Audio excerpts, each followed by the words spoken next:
न जाने क्यों अपलक निहारने लगा मैं उसके साधना के तेज से दप दप करते चेहरे की ओर।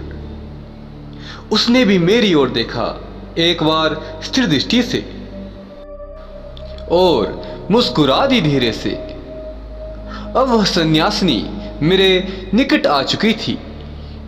आखिर रहा न गया मुझसे, पूछ ही बैठा मैं, कौन है आप? एक भटकती हुई सन्यासिनी। गुरु का दिया हुआ नाम है कपिला आनंद। तुम कौन हो? मैं आपकी तरह सन्यासी नहीं हूं और ना तो मेरा कोई गुरु ही है। बस समझिए, अध्यात्म के मार्ग पर भटकने वाला एक अति क्षुद्र प्राणी हूं मैं। मेरी बात सुनकर आकाश की ओर शून्य में देखने लगी सिर उठाकर कपिला आनंद। फिर उन्होंने एक लंबी सांस ली और धीमे स्वर में बोली, सब संयोग है। दो भटकती हुई आत्मा को नीति कब, कैसे और किस रूप में मिला देती है, आश्चर्यजनक रूप से कहा नहीं जा सकता। उस सन्यासिनी का एक एक शब्द रहस्य में डूबा हुआ लगा मुझे। समझ में नहीं आया कुछ उसमें। मुझे आश्चर्य हुआ जब उस रहस्य में सन्यासिनी ने कहा, तुम मुझे नहीं जानते, लेकिन मैं तुम्हें अच्छी तरह से जानती हूं। मैंने पूछा, कैसे? जब मेरी कथा सुनोगे तुम। कैसी कथा है वह? अत्यंत मर्मस्पर्शी, पीड़ादायिनी और हृदय विदारक। इतना कहकर एक लंबी सांस ली सन्यासिनी ने।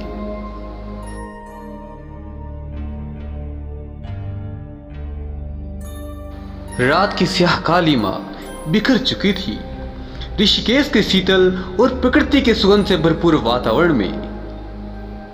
थोड़ी ही देर बाद लक्ष्मण झूला के पीछे बादलों की ओर से शुक्ल पक्ष की तृतीया का चांद झांकने लगा था आकाश में। गहरी निस्तब्धता बिखरी हुई थी चारों ओर। तीव्र गति से बहती हुई गंगा की धारा का कल कलिनाद और पहाड़ों और वृक्षों से टकराकर बहने वाली हवा का शोर, बस यही सुनाई दे रहा था वहां। सचमुच मेरी कथा सुनने की लालसा है? गंगा किनारे एक बड़े से पत्थर पर बैठती हुई बोली सन्यासिनी। हां, सिर हिलाकर उत्तर दिया मैंने। मेरी कथा लगभग 300 वर्ष पूर्व 17वीं शताब्दी से संबंधित है। चौंक पड़ा मैं एक बार की। 17वीं शताब्दी? हां बंधु, 17वीं शताब्दी।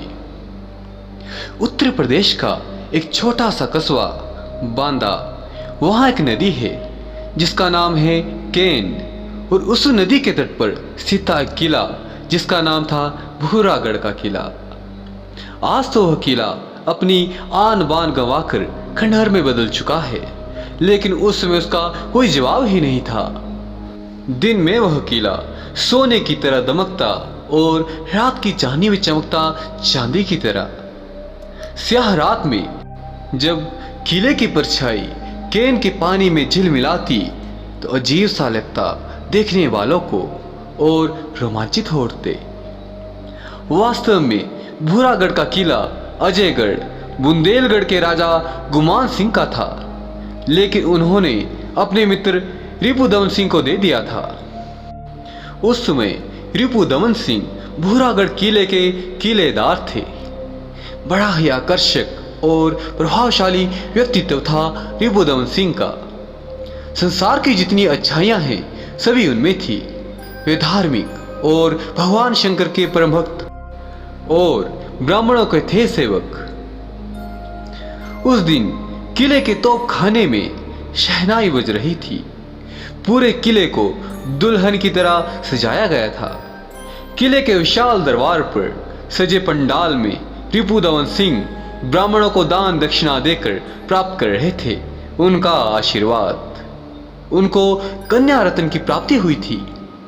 महारानी की गोद विवाह के लगभग 20 वर्ष बाद भरी थी। संतान के लिए उन्होंने क्या क्या नहीं किया था कौन सा व्रत, कौन से देवी देवताओं की पूजा उपासना और कौन सा तीर्थ छूटा था उनसे। सुंदर सी कन्या पाकर भाभी और हो उठी थी उस समय। उनकी प्रसन्नता की कोई सीमा नहीं थी। बधाई देने वालों का तांता लगा हुआ था उसमें। उसी समय भूरागढ़ का प्रसिद्ध नट बहादुर ढोल पर बधाई के गीत गाता हुआ किले के फाटक पर आया। बहादुर नट उस जमाने का बहुत बड़ा नट था और अपने नट विद्या में पारंगत था। इसी कारण दूर दूर तक उसकी फैली हुई थी ख्याति। मोटे रस्से को हवा में उछाल कर, उसे बांस की तरह खड़ा कर और उस पर आराम से चढ़ जाना और चढ़कर कूद जाना, कूदते ही खून फेंक कर मुंह से मर जाना और मरने के कुछ देर बाद हंसते हुए उठ जाना, सैकड़ों लोगों की भीड़ देखते ही देखते गायब हो जाना और उसी क्षण दूसरी जगह प्रकट हो जाना। इन सब के अलावा मनचाहे फलों और मनचाहे फूलों के मैदान और बाग बगीचा की सृष्टि कर देना।